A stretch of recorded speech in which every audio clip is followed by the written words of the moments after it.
आज के सेशन में हम करते हैं जो इकोनॉमिक सर्वे है यानी आर्थिक समीक्षा 2024-25। ठीक है, देखिए बजट और आर्थिक समीक्षा और उत्तर प्रदेश का बजट, ये उत्तर प्रदेश की किसी भी परीक्षा के लिए बहुत ही महत्वपूर्ण है। तो हमने पहले सेशन में अपने बजट कर रखा है, उत्तर प्रदेश का बजट कर रखा है और आज ये इकोनॉमिक सर्वे हो जाएगा। तो ये तीनों चीजें आपस में कंप्लीट हो जाएंगी और उनका एक कंबाइंड वीडियो, मतलब एक पूरा कंप्लीट वीडियो करके भी हम इस चैनल पे अपलोड कर देंगे, जिससे आपको चीजों को देखने में आसानी हो। तो चलिए शुरू करते हैं वन बाय वन। देखिए वीडियो को लाइक जरूर करिएगा और चैनल पे नए हैं तो चैनल को सब्सक्राइब जरूर करिएगा। तो सबसे पहले इसका इंट्रोडक्शन लेते हैं। तो वित्त मंत्री निर्मला सीतारमन ने संसद में आर्थिक सर्वेक्षण 2024-25 प्रस्तुत किया, जो आर्थिक सुधारों और विकास की दिशा में एक मार्गदर्शक दस्तावेज है। ठीक है, यानी जो वित्त मंत्री निर्मला सीतारमन जी हैं, उन्होंने आर्थिक सर्वेक्षण 24-25 का पेश किया। ये जो रिपोर्ट है ये आगामी केंद्रीय बजट 2025 के लिए आधारशिला का काम करती है और देश की आर्थिक प्रगति, चुनौतियों व नीतिगत दिशा का आकलन करती है। आर्थिक सर्वेक्षण क्या है? तो भारत सरकार की ये वार्षिक रिपोर्ट केंद्रीय बजट से पहले वित्त मंत्रालय के आर्थिक विभाग द्वारा तैयार की जाती है और केंद्रीय वित्त मंत्री इसे संसद में प्रस्तुत करते हैं। कई बार प्रश्न पूछा गया कि जो इकोनॉमिक सर्वे होता है वो किसके द्वारा तैयार किया जाता है, तो आर्थिक विभाग के द्वारा इसको तैयार किया जाता है। उद्देश्य का बात है तो देश की आर्थिक स्थिति, क्षेत्रीय विकास, आर्थिक चुनौतियां और भविष्य की संभावनाओं को समझाना होता है। पहली बार ये रिपोर्ट 1950-51 में बजट का हिस्सा थी और 1964 में इसे बजट से एक दिन पहले अलग दस्तावेज के रूप में पेश किया जाता है। ठीक है, तो ये इसका एक हिस्टोरिकल बैकग्राउंड है। वैश्विक आर्थिक परिदृश्य में तो अंतर्राष्ट्रीय मुद्रा कोष IMF के अनुसार 2024 में वैश्विक आर्थिक वृद्धि दर कितनी 3.2% और 2025 में 3.3% रहने का अनुमान है। देखिए प्रश्न सीधे सीधे पूछे जाते हैं कि IMF के अनुसार जो भारत की वैश्विक आर्थिक वृद्धि है 2025 में कितने रहने का अनुमान है, तो 3.3%। 2024 में पूछा जाता है तो 3.2%। विनिर्माण क्षेत्र आपूर्ति श्रृंखला में व्यवधानों के कारण धीमा रहेगा, जबकि सेवा क्षेत्र जो है मजबूत बना रहेगा। वैश्विक मुद्रास्फीति में कमी आई है, लेकिन सेवा मुद्रास्फीति स्थिर बनी हुई है, जिससे विभिन्न केंद्रीय बैंकों की मौद्रिक नीतियां अलग अलग हैं। रूस यूक्रेन युद्ध और मध्य पूर्व संघर्ष ने वैश्विक व्यापार, ऊर्जा सुरक्षा और मुद्रास्फीति पर प्रभाव डाला है। सुएज नहर में बाधा के कारण जहाजों को केप ऑफ गुड होप जो मार्ग है वो अपनाना पड़ा है, जिससे माल ढुलाई महंगी और धीमी हुई है। ठीक है, केप ऑफ गुड होप के बारे में आप अच्छी तरीके से जानते होंगे। भारत की जो आर्थिक स्थिति है तो वित्त वर्ष 2025-26 में भारत की सकल घरेलू उत्पाद की वृद्धि कितनी है, 6.3% से लेकर 6.8% के बीच रहने का अनुमान है और वास्तविक सकल मूल्य वर्धित यानी GVA जो है 2024-25 में कितना 6.4 रहने का अनुमान है। अगर क्षेत्रीय प्रदर्शन में देखें तो एग्रीकल्चर सेक्टर में तो रिकॉर्ड खरीफ फसल और मजबूत ग्रामीण मांग के चलते 3.8% की वृद्धि। उद्योग विनिर्माण में 6.2% की वृद्धि, लेकिन कमजोर वैश्विक मांग के कारण विनिर्माण क्या है, धीमा है। सेवा क्षेत्र में 7.2% की सबसे तेज वृद्धि, जिसमें सूचना प्रौद्योगिकी, वित्त और आतिथ्य उद्योग प्रमुख रहे। वाह्य क्षेत्र में 2024-25 के पहले 9 महीनों में निर्यात में 6% की वृद्धि हुई, जबकि सेवा क्षेत्र में 11.6% की वृद्धि रही। व्यापारिक निर्यात 1.6% बढ़ा, पर आयात 5.2% बढ़ने से क्या रहा, व्यापार घाटा बढ़ा है। और भारत में विश्व में सबसे बड़ा धन प्राप्तकर्ता जो है बना रहा, जिससे चालू जो खाता घाटा है वो 1.2% पर नियंत्रित रहा। वित्तीय क्षेत्र और मुद्रास्फीति में देखें तो अनुसूचित वाणिज्यिक बैंकों की सकल गैर निष्पादित संपत्तियां यानी GNPA 12 वर्षों के न्यूनतम 2.6% पर आ गई है, जो कि शुद्ध NPA कितना है 0.6% है। परिसंपत्ति रिटर्न जो है 1.4% और इक्विटी रिटर्न कितना है 14.1% तक बढ़ा है। RBI का जो वित्तीय समावेशन सूचकांक 2021 का है 53.9 से बढ़कर 2024 में 64.2 हो गया है, जिसका श्रेय क्षेत्रीय ग्रामीण बैंकों को जाता है। RBI ने रेपो दर 6.5% पर स्थिर रखी और जो CRR है यानी कैश रिजर्व रेशियो है उसको घटाकर 4% किया है, जिससे बाजार में तरलता बढ़ी है। मुद्रा गुणक कितना है 5.7 पर पहुंचा है और पूंजी बाजारों ने अप्रैल से दिसंबर 2024 तक 11.1 लाख करोड़ रुपए जुटाए, जो पिछले वित्त वर्ष से 5% अधिक हैं। IPO से फंड जुटाने की क्षमता 3 गुना बढ़कर 1.53 लाख करोड़ रुपए हो गई है। National Bank for Financing Infrastructure and Development और India Infrastructure Finance Company Limited ने बुनियादी ढांचा परियोजनाओं के लिए 1.3 लाख करोड़ रुपए ऋण मंजूर किए हैं। इसके बाद व्यापार और विदेशी ऋण के बारे में देखते हैं। तो भारत का जो कुल निर्यात 6% बढ़कर 602.6 बिलियन अमेरिकी डॉलर हो गया। आयात 6.9% बढ़ा, जो घरेलू मांग की मजबूती को दर्शाता है। वैश्विक व्यापार की बढ़ती नीति, अनिश्चितता और प्रमुख शिपिंग मार्गों जैसे लाल सागर, पनामा नहर के सूखे से चुनौती मिली, जिससे लागत बढ़ी और डिलीवरी में क्या हुआ, देरी हुई। मित्र तटस्थता और निकट तटस्थता की नीति अपनाई जा रही है, जिससे देशों ने भू राजनीतिक गठबंधनों के अंदर व्यापार को प्राथमिकता दी है। विदेशी पोर्टफोलियो निवेश में उतार चढ़ाव देखा गया, पर भारत की मजबूत आर्थिक नींव ने कुल प्रवाह को सकारात्मक बनाए रखा।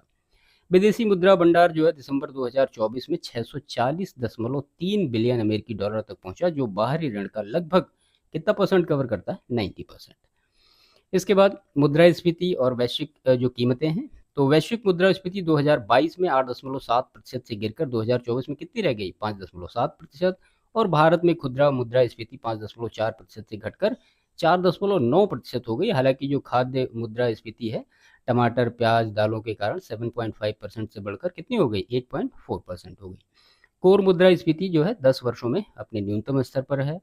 आरबीआई ने वित्त वर्ष 2025 की जो मुद्रास्फीति लक्ष्य को 4.5 से 4.8% तक कर दिया है, जबकि आईएमएफ ने कितना किया, 4.4 रहने का अनुमान लगाया है। तो आप आरबीआई का भी और आईएमएफ का दोनों का डेटा अच्छी तरीके से याद रखिएगा।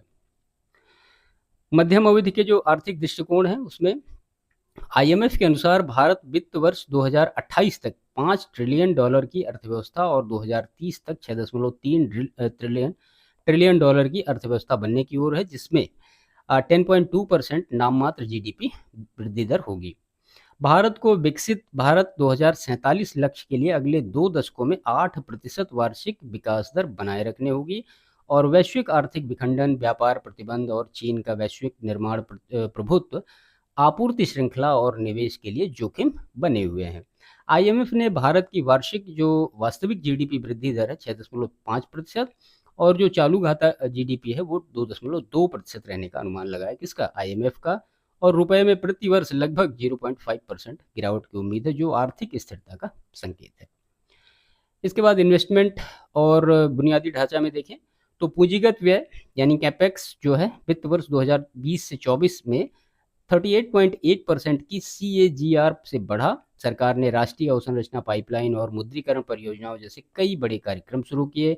रेलवे नेटवर्क जो है अप्रैल से नवंबर 2024 में 2031 किलोमीटर तक पहुंचा और 17 नई जो वंदे भारत ट्रेनें चलाई गई। राष्ट्रीय राजमार्ग 6215 किलोमीटर का विस्तार हुआ और 619 उड़ान मार्ग जोड़े गए।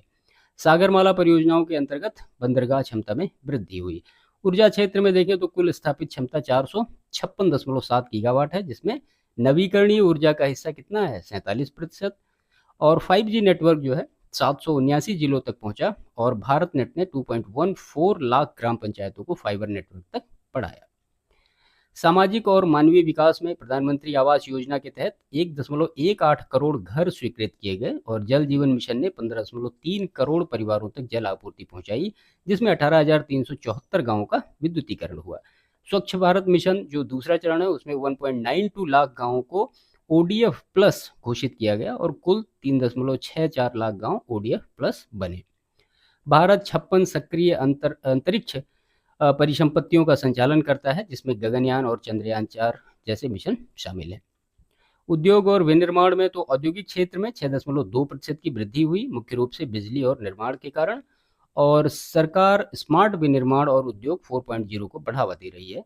इस्पात उत्पादन 3.3% बढ़ा। इलेक्ट्रॉनिक्स उत्पादन 9.52 लाख करोड़ रुपए तक पहुंचा, जिसमें 99% जो स्मार्टफोन है वो भारत में निर्मित हैं। भारत WIPO की वैश्विक शीर्ष 10 पेटेंट फाइलिंग कार्यालयों में कितने नंबर पे है, 6ठे नंबर पर है। MSME क्षेत्र में 23.24 करोड़ लोग कार्यरत हैं, जिसमें 2.39 करोड़ व्यवसाय औपचारिक हैं। सरकार ने आत्मनिर्भर भारत कोष के जरिए MSME को इक्विटी फंडिंग उपलब्ध कराई है। सर्विस सेक्टर और एम्प्लॉयमेंट में तो सेवा क्षेत्र GBA में कितना 55% योगदान देता है, जो 2014 में 50.6% से क्या हुआ, बढ़ा है। और ये क्षेत्र 30% कार्यबल को रोजगार देता है। सूचना और कंप्यूटर सेवाओं में 6.3% से बढ़कर कितना हो गया, 10.9% तक जीबीए का हिस्सा हो गया है। रेल यात्री यातायात 8% बढ़ा, माल ढुलाई 5.2% बढ़ी।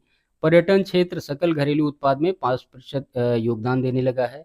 और दूर संचार जो क्षेत्र है विश्व में मोबाइल डेटा खपत में अग्रणी है।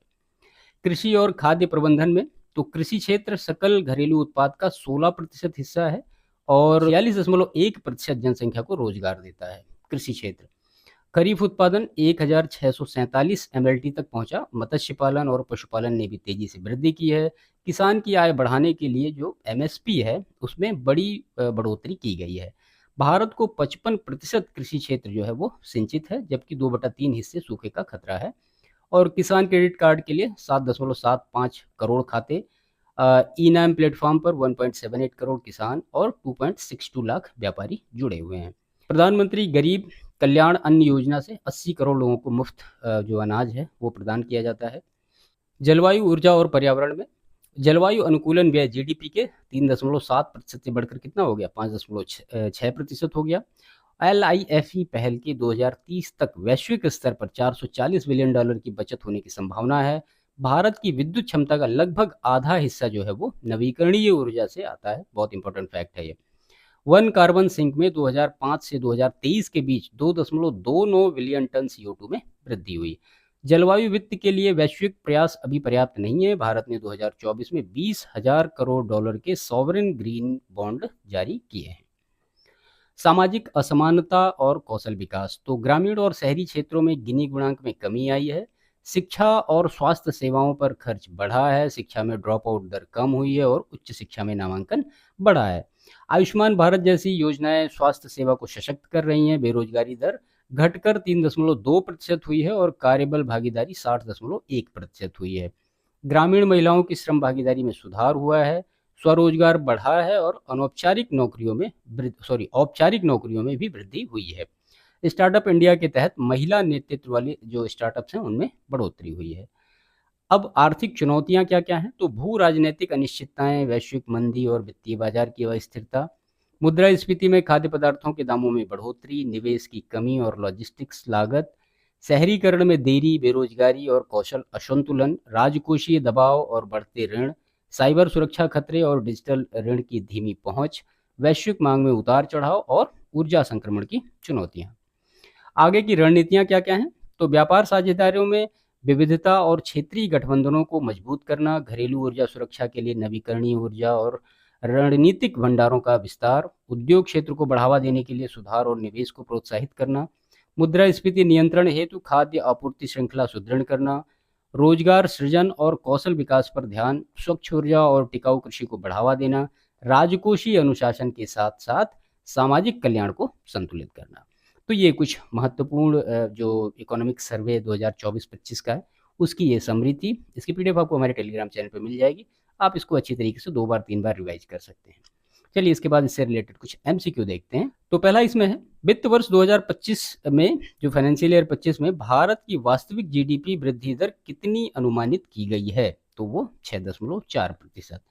तो आर्थिक सर्वेक्षण 2024-25 के अनुसार फाइनेंशियल ईयर 25 में भारत की जीडीपी वृद्धि दर 6.4% रहने का अनुमान है। यह वृद्धि सतत आर्थिक नीतियों, सुधारों और वैश्विक मांगों के सुधारों पर आधारित है।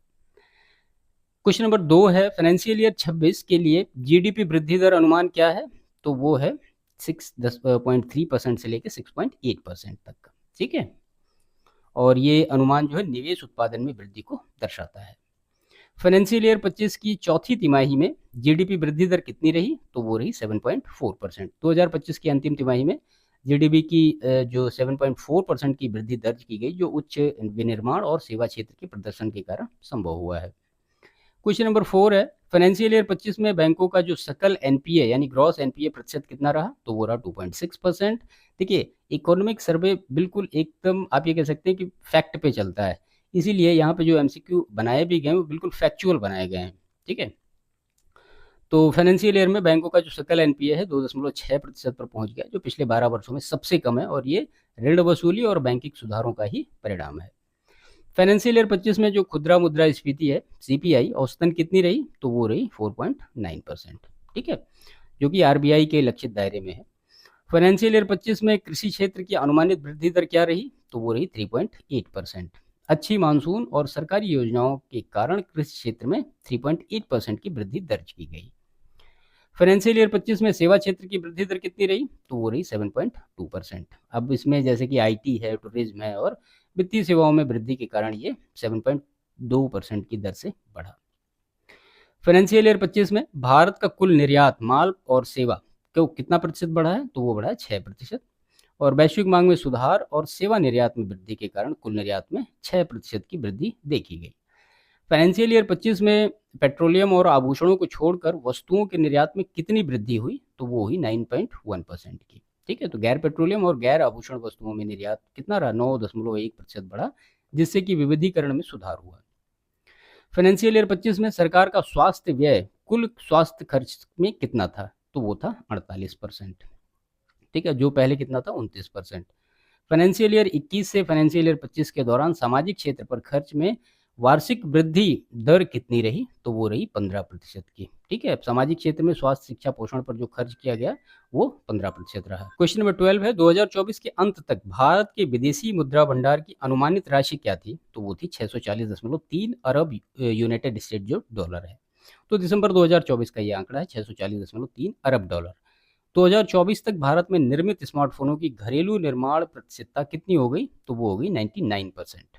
ठीक है, फाइनेंशियल ईयर 25 में भारत की कुल स्थापित रेन्यूएबल ऊर्जा क्षमता कितनी? तो वो है 209.4 गीगावाट की। ठीक है, जो कुल ऊर्जा में एक महत्वपूर्ण हिस्सा है। फाइनेंशियल ईयर 25 की भारत की डिजिटल अर्थव्यवस्था का अनुमानित आकार कितना था? तो वो था 1 ट्रिलियन यूएसडी। तो डिजिटल सेवाओं, डिजिटल भुगतान और ऑनलाइन प्लेटफॉर्म्स के कारण भारत की डिजिटल अर्थव्यवस्था का आकार 1 ट्रिलियन यूएसडी आका गया। ठीक है, तो ये कुछ महत्वपूर्ण एमसीक्यू थे इकोनॉमिक सर्वे 2024-25 से रिलेटेड, और इससे रिलेटेड यहाँ पे हमने पहले इसकी समरी देखी। ठीक है, तो वीडियो को लाइक जरूर करिएगा और चैनल पर नए हैं तो चैनल को सब्सक्राइब करिएगा, बाकी दोस्तों को शेयर भी करिएगा।